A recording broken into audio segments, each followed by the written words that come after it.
Ir a tomar un café es un ritual que va más allá de la bebida. Es un refugio del clima, un alto en la rutina, un momento de disfrute, pero fundamentalmente la excusa para que dos personas se encuentren, donde el café termina siendo secundario y lo que vale es ese encuentro y esa conexión que se genera. Y ya no importa el clima, ni el tiempo, ni la rutina. Solo quedan dos personas, un encuentro y un café.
Gracias, Fernando, por compartir esta charla, este café con nosotros, este ratito.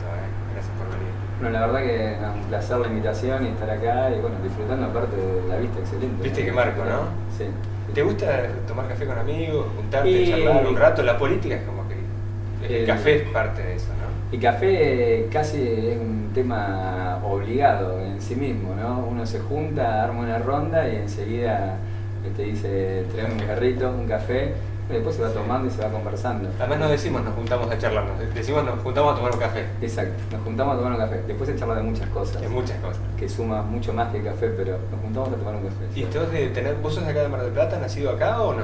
Yo nací en un pueblito muy chiquito, en el interior de provincia de Buenos Aires, que es un pueblo que hoy tiene 5.000 habitantes, y después estudié en Necochea un tiempo, bueno, hice mi carrera universitaria en La Plata, estuve en Capital y ya me vine luego para acá. ¿Para acá? ¿Por qué Mar del Plata? ¿Por una cuestión laboral o porque lo elegiste de otra manera? Por varias razones, porque las oportunidades laborales se daban en muchos lugares. Cuando elegí adoptar Mar del Plata como la ciudad donde quiero vivir, tenía que ver con que para mí Mar del Plata es casi como una provincia en sí misma. Como uno tiene esta vista y tiene la costa y empieza a caminar un poco hacia el lado del centro y recorre y tiene la sierra, la verdad que es un lugar maravilloso creo que. Y por trabajo, imagino que irás y vendrás a Buenos Aires todo el tiempo. ¿Qué contraste encontrás en la calidad de vida, en el ritmo, en la combinación entre el trabajo y el relax que hay en Capital y lo que hay acá en Mar del Plata? Bueno, es mucho más amigable Mar del Plata. Me parece que quienes vivimos acá inclusive somos mucho más amigables con el que viene. Por muchas cuestiones que tienen que ver con que en una época del año viene el turista y ya nos hemos acostumbrado de alguna manera a ser más pacientes en el aspecto desde el tránsito hasta conversar, ¿no? ¿Qué vas a tomar? Un café en jarrito. ¿Un café? Un café chiquito. Bueno, ya te voy a poner. Nada más, gracias. En Capital, digo, lo que sucede es que parece que uno desde que arranca el trabajo y hasta que vuelve a su casa vive una circunstancia totalmente distinta de su vida. Acá el trabajo es parte de la vida, hay que ir buscando equilibrio con otras actividades, da la sensación que tenemos mejor calidad de vida. Sí, te da esa sensación. Y en cuanto a la vida política, ¿vos notás también alguna diferencia? Bueno, en cuanto a la vida política, lo que sucede no es distinto a lo que nos ha pasado quienes tenemos entre 30 y 40 años, que empezamos en la actividad política en los años 90, en la Resistencia, decimos, en mi caso yo estaba estudiando en la Universidad de La Plata, y quienes empezamos en ese lugar, hoy en ese análisis decimos que se ha privatizado un poco. Han hecho creer a muchas personas que los que hacen política, los que pueden hacer política, son algunos que tienen alguna cualidad especial o alguna característica especial, y nosotros creemos que los 670.000 marplatenses podrían hacer política, podrían dedicarse o aspirar a cualquier función pública, y tienen ideas que casualmente muchas se discuten en charlas de café. El desafío es salir de la charla de café y llevarla a la acción.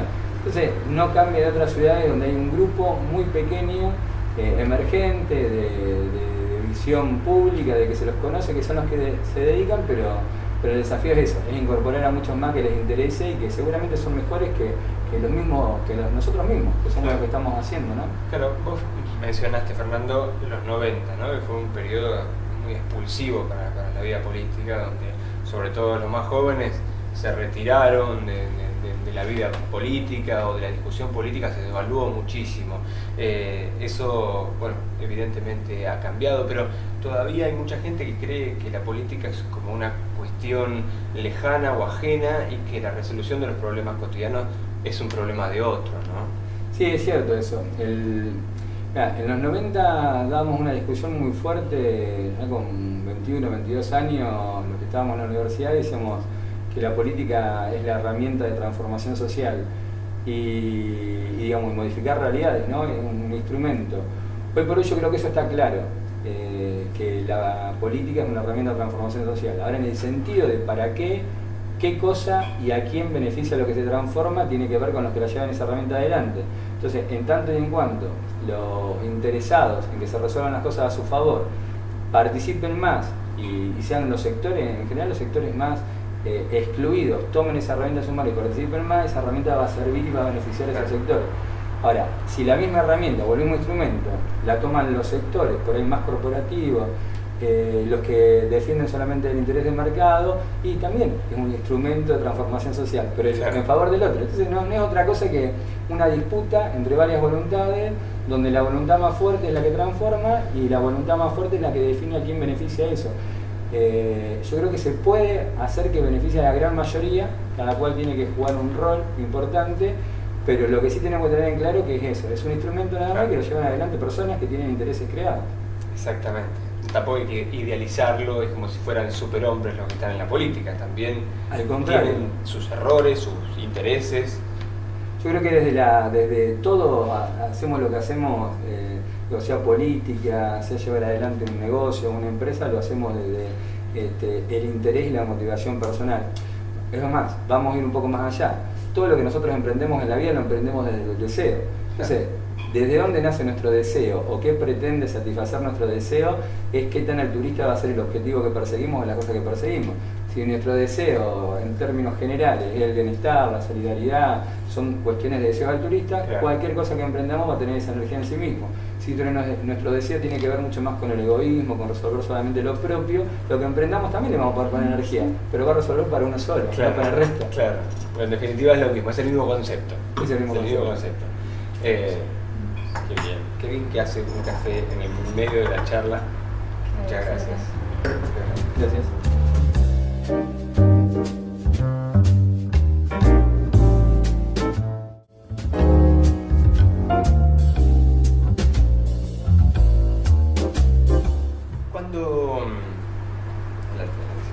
Cuando vos entraste a la facultad para estudiar psiquiatría, sos médico psiquiatra, sí. La definición es esa. ¿Pensaste que ibas a terminar haciendo gestión política, militando en política tan activamente como lo haces ahora, o se fue dando solo?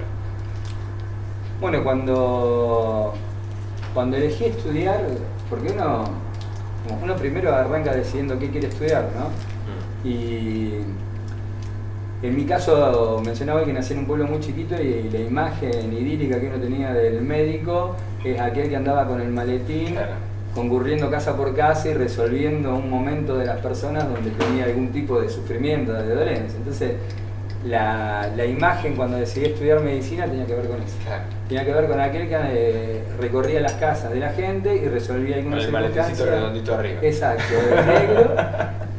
Y que cuando lo abría encontraba, uno que es chico encontraba cosas maravillosas que no sabía para qué se usaba. Así elegí estudiar medicina. Ya hacia el final del primer año de la carrera, después de el ingreso de la Facultad de Medicina de La Plata, un ingreso muy restrictivo, dejaba mucha gente fuera. Después hacia el finalizar el primer año, empecé a participar de algunas actividades. Y la primera actividad que participé, me acuerdo que fue una movilización que tenía que ver con cuestiones de no restricciones a la universidad. Y la segunda, que fue el año siguiente, ya fue para el 24 de marzo, bueno, la marcha del 4 de marzo, que en ese momento las marchas eran distintas a lo que es ahora. Digo, ahí todavía había una discusión muy fuerte de que estábamos en la resistencia, ¿no? Planteando que necesitábamos dar de baja las leyes, bueno, un montón de cuestiones que estos últimos 10 años se lograron. Y ya empezaba a esto que hablamos del deseo de qué te moviliza. Y estudiaba medicina y empecé a participar del centro de estudiantes. Y estudiaba y empecé a participar de la política estudiantil. Y bueno, terminé siendo consejero académico, claro, delegado de la federación, luego presidente del centro. Experiencias interesantes en lo académico. Participamos de la reforma curricular de la Universidad Nacional de La Plata. Y uno siempre va haciendo, en el ámbito que se desenvuelve, va tratando de transformar en función de lo que le parece que es mejor. Vuelve un poco para atrás mientras tomas un poco de tu café. Cuando arrancaste a estudiar medicina, el modelo del médico de pueblo, ¿no? ¿Y el psiquiatra dónde entra en todo esto?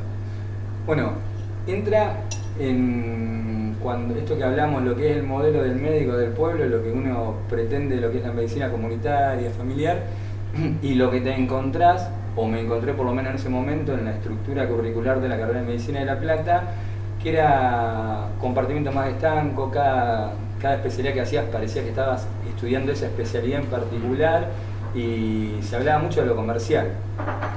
¿Qué aparatos podés comprar para después ejercer y qué convenía y qué no convenía?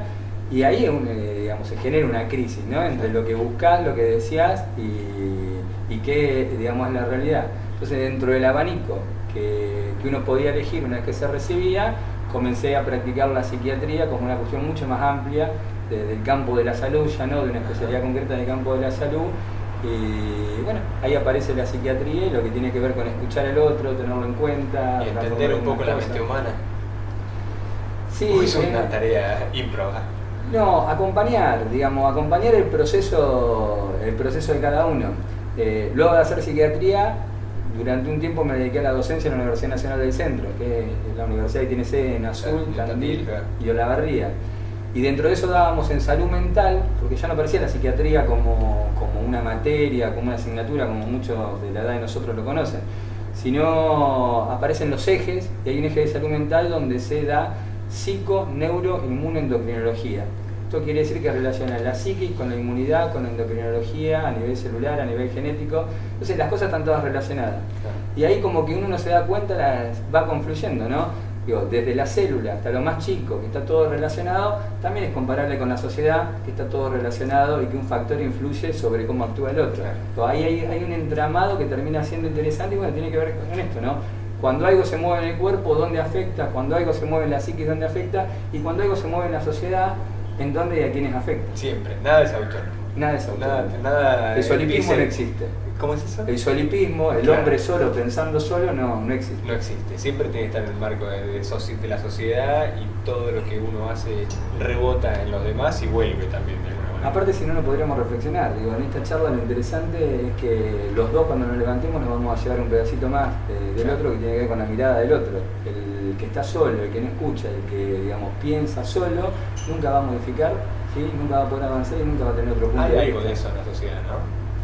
Y hay algo muy hereditario, muy fuerte, que quedó del mensaje, digo, no alcanza para todos, sálvese quien puede, y en contraposición a eso apareció hace mucho tiempo muy fuerte, digo, nos salvamos todos o no se salva nadie, y ahora me parece que se van encontrando las palabras adecuadas que tiene que ver con el colectivo, ya que no es tan fuerte como nos salvamos todos, no se salva nadie, sino, bueno, esto es una decisión colectiva, tenemos que resolverlos entre todos, hay lugar para todos, hay roles diferentes para todos, pero hay que pensar en los más vulnerables siempre. Entonces, lo que queda en la sociedad son algunos sectores que todavía pretenden esto del solipismo, en pensar en sí mismo, en el egocentrismo. Algunos lo expresan de manera comercial, otros de manera financiera, otros en términos políticos, otros en términos familiares, digamos, cómo se tratan con su familia. Y algunos de esos llegan a veces a sectores de poder que nos joden un poquito al resto. Claro.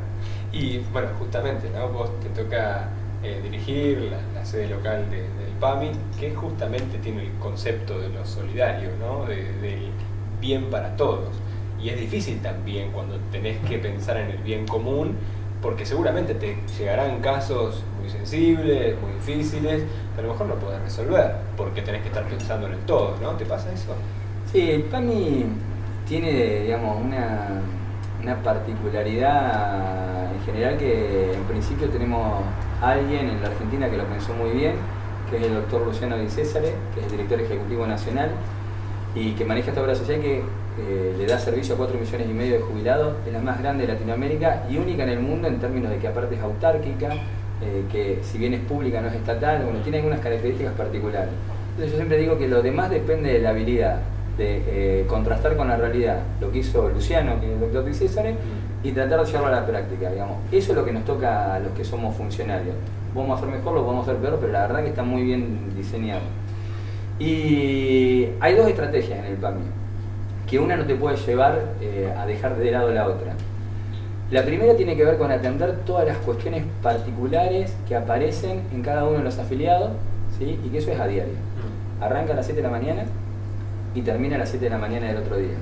¿Por qué digo esto? Porque en esta época, aparte con los teléfonos, puedes llamar a cualquier hora, de PAMI escucha, porque hay algún caso, uno está con el teléfono permanentemente prendido, que es una cosa que también la familia acompaña en términos colectivos, ¿no? Porque si no sería muy difícil. Sí. Entonces, atender cada uno de esos casos y entender que la gravedad de una persona para la persona que va a una cirugía cardiovascular y que tal vez le demoraron un turno y hay que accionar para que no le demoren ese turno, y atender a la persona que tiene un problema de dolor en una articulación, que son dos situaciones de salud totalmente distintas, claro, pero para esa persona es su 100% de la situación, demanda primero actuar rápido en uno de los casos y luego tener mucha paciencia, acompañar y actuar también y rápido en el lugar del otro. Eso, perfecto, la empatía con el lugar del otro, sin dejar de lado la función que tenemos, que es programar para el conjunto de los afiliados de Mar del Plata y la zona, que son 210.000 afiliados. Es mucho más grande que muchas ciudades, dependen en el caso del PAMI, dependen muchas más veces del PAMI por los subsidios que da, por la atención en la salud, que de los propios municipios, y eso estamos aplicando una receta que creemos, hay que mejorar siempre, no es una fotografía, es una película, pero que creemos que de alguna manera se está llevando adelante lo mejor posible, y tiene que ver con que pusimos en el centro de todo a los afiliados, representados por los centros de jubilados y representados por las federaciones de jubilados. Entonces, todas las cosas que definimos en términos estratégicos, amplios y colectivos, las definimos con ellos. Muchas veces las definen ellos y nosotros los implementamos. Hoy, después de varios años de gestión, ya los presidentes de los centros de jubilados y miembros de las federaciones tienen lugares fijos dentro del instituto en PAMI, con sus oficinas, pueden recibir a la gente, pueden ver la actividad diaria que desempeñamos los que somos funcionarios, y por otra parte, una vez al mes nos juntamos con todos los centros de jubilados para discutir cómo va la obra social y hacia dónde tendría que ir. Pusimos en el centro al sujeto que entendemos que tiene que estar en el centro, y que es el afiliado del PAMI. El afiliado del PAMI, que tiene la particularidad además de ser un adulto mayor, ¿no? Una persona que ya pasó su parte activa de la vida y que está en otro momento con particularidades muy específicas, con problemáticas que no las tienen otros colectivos. ¿Vos llegaste a trabajar con adultos mayores porque la política te llevó para ese lado, o es algo que buscaste o que pensabas también en el momento de tu formación como médico? En el caso de, digamos, cuando ejercí la medicina asistencial, me tocó trabajar con personas mayores, pero no era exclusivo, digamos, en ese aspecto. Trabajamos con todos los grupos de edades. El PAMI me llevó a conocer más a la persona mayor, primero, a entender, a comprender después y a saber aprovechar, en el buen sentido, en términos de formación, el escuchar. A veces lo que pasa, digamos, yo me recibí rápido y empecé con algunas actividades políticas rápidos, y a veces lo que pasa cuando uno arranca muy joven, que tiene cierta velocidad con las cosas, que no se da el tiempo necesario. El tiempo necesario te lo da el poder reflexionar, te lo da el recorrido, como mencionabas vos, te da la madurez, y lo que aprendí es a conocer. Como una persona mayor, al contrario de lo que uno supone o que por ahí se podría sacar de la charla que estamos teniendo, que uno tiene más que tener más paciencia. El que no tiene más paciencia, claro, es la persona mayor, porque probablemente ya sabe lo que vamos a decir, ya sabe lo que vamos a hacer, ya vivió la situación y nos escucha. Ya cometió los errores que vamos a cometer nosotros. Y con paciencia nos vuelve a explicar hacia dónde. Víctor Hugo digamos, no el excelente periodista, sino el poeta lo que planteaba es que la juventud puede hacer un montón de cosas porque tiene la energía y porque recorre rápido la sangre por las venas. Ahora que los que iluminan el camino son las personas mayores por el recorrido, va a ser siempre así. Y en este caso es bastante parecido.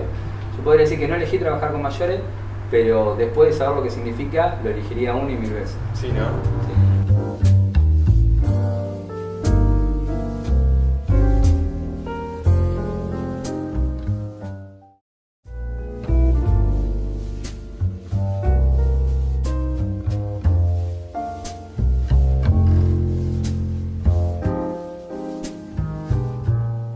¿Cuáles son las problemáticas, más allá de las patologías, ¿no? La problemática más común que tienen los adultos mayores?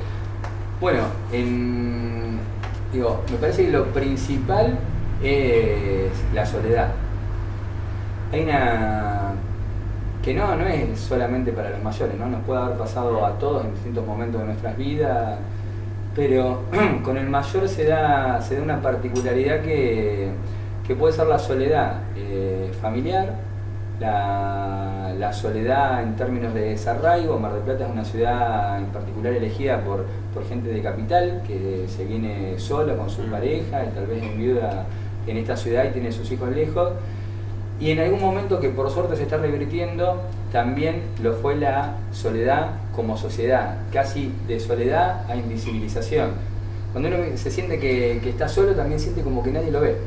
Ahí hay un juego, ¿sí? Me siento mal y me siento peor porque nadie se da cuenta.